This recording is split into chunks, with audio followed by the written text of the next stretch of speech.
Alright, today we're documenting another project finished. This is the Homebrew chapter, Shards of Cadia, Blood Raven Successor. It's a continuation of my Imperial Guard Regiment's journey through to the modern time period-ish. I'm collecting them for about, 16 years? So this guy should have a longer history than you might think. But right now we're going to get into the coloring. We started with a airbrushing, which is the best way to do surface primers, with some Vallejo black, which works out great in this case because the actual base is a primer in itself. We just did double primer to help that out. Give it something more to stick to, prevent chipping. We started with the German Panzer Gray. Very nice coloring right there. It's green, but it's supposed to be gray. It's like a green gray. It's a very dark green gray. It's a very interesting color and I like it. From there we started with a brighter green gray on the highlights. And right after that I did a green tone wash, very light green tone wash, make sure everything fits in the recesses and try to prevent it from pooling on the armor. And then we did a highlight of the dark sea green over that, and I think it comes out quite nice for the blend into the background of a ruined city, as these guys are supposed to be infiltrators. Now that's just the overview of the armor. I would say before I put on the actual green wash, we did some basing right there. The basing on the metal areas, and I was very gingerly on this one, I used some Warplock bronze. I think it's possibly my favorite metallic color, right next to the metallic blue that Vallejo makes. And on top of that, I was deciding whether to use Brass Scorpion or Runelord Brass. The Brass Scorpion is sometimes a bit loud, but I decided for Runelord Brass because I think it's a bit more subtle.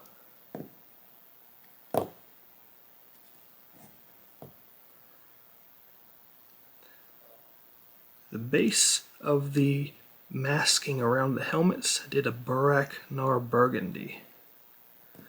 Then we did a highlight of the Wazdaka red, which I think is possibly one of my most favorite reds.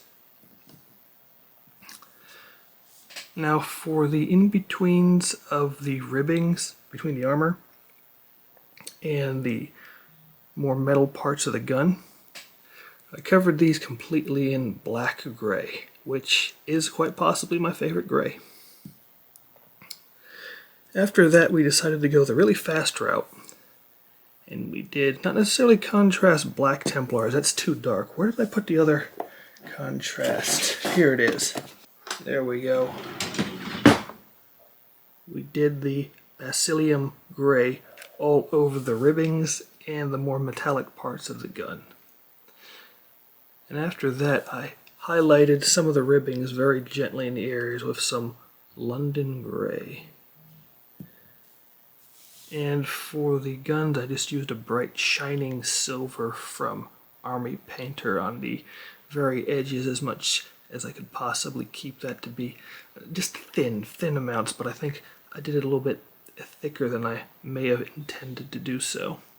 Now the shoulder pads. The shoulder pads, we wanted to give it some of that Cadian purple right there. Same thing for the eyes, because they do have naturally purple eyes from living so close to the warp. Started with some Nagaroth Knight.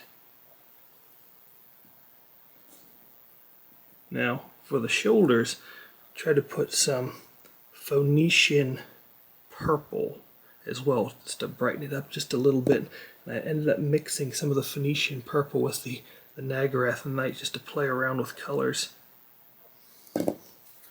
For the eyes we did the same, it's nearly the same thing. We did the Nagaroth Knight, then we mixed in some Xerxes purple with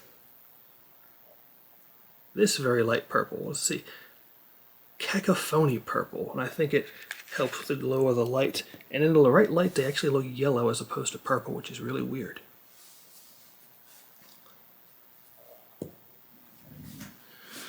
I'm thinking about things I could have done better on this one. I'm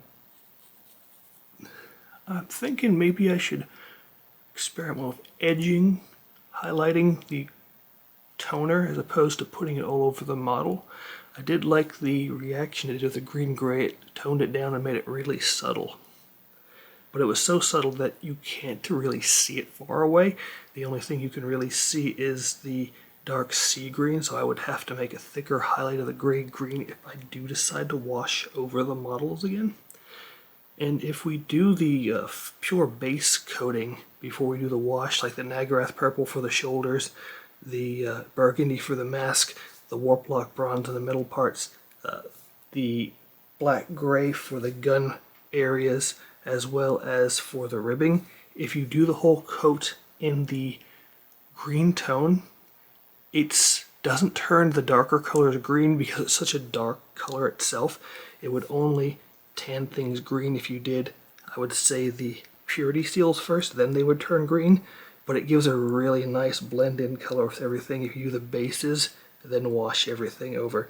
And you can always go back over the ribbings with the gray contrast if it does look a bit weird for you, but it works out perfectly without having to do any work. The original shoulder pads I had, the green really blended them in, but I had to redo them because I was trying to put the Imperial Guard Cadian Gate transfers on, but it turned out being a friggin' 4 hours of a nightmare, so I had to redo the shoulders, but they did look good at one point in time. The basing isn't anything too complex on itself. It's just some of the Bruin bricks you can get from Green Stuff World, some Astro Granite debris very gingerly put on top of there, and just multiple mixes of gray paints as well as some contrast to give it a little bit of depth. So very simple. I don't go over elaborate on the bases because I think it takes away from the model sometimes unless you're doing a diorama. But that's all I have for right now.